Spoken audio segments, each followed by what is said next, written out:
What's up guys? For today's video, ipakita ko sa inyo ang pinakamagandang mga palayan dito sa Barangay Santa Cruz guys. Kaya hindi na natin patagalin pa. Hindi ko na patagalin pa. Kaya ipakita ko na sa inyo ito. Sobrang ganda ng mga palayan dito sa Barangay Santa Cruz, no? Yan.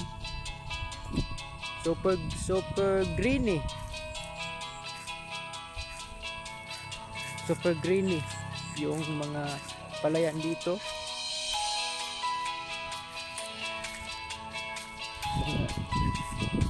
Yan.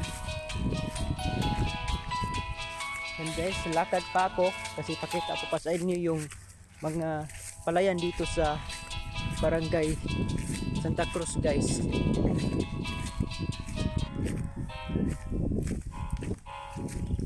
Lakad pa ako.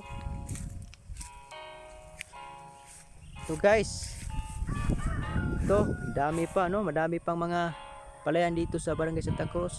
Ito lang kasi yung pagkukunan ng pamumuhay nila. Kapag aanihin ito, madami talagang maani nila dito, no? Marami talaga silang maaani ng mga palayan na ito.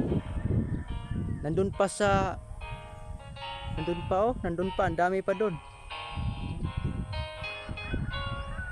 Dami talaga. Yan. Kaya makikita natin dito guys ang napakagandang mga palayan. Makikita nyo guys, madami pang mga tubig, no? So it means hindi pa talaga maubos agad yung mga tubig ng kanilang mga palayan dito. Hindi katulad sa amin dun sa San Agustin nga mabilis lang maubos yung tubig kapag umulan ng malakas. Maubos agad yung tubig doon kasi nasira talaga yun guys ng lindol noong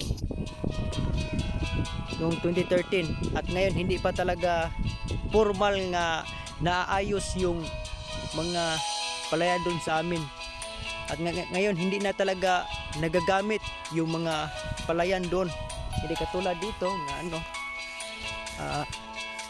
hanggang ngayon nandito pa rin, buhay na buhay pa rin, bumabangon pa rin ang kanilang mga palayan dito, no? So hanggang dito na muli yung video ko guys, at sa susunod nga video ko ipapakita ko sa inyo yung mga iba't iba pang palayan dito, kasi ito umpisa pa lang to guys, no?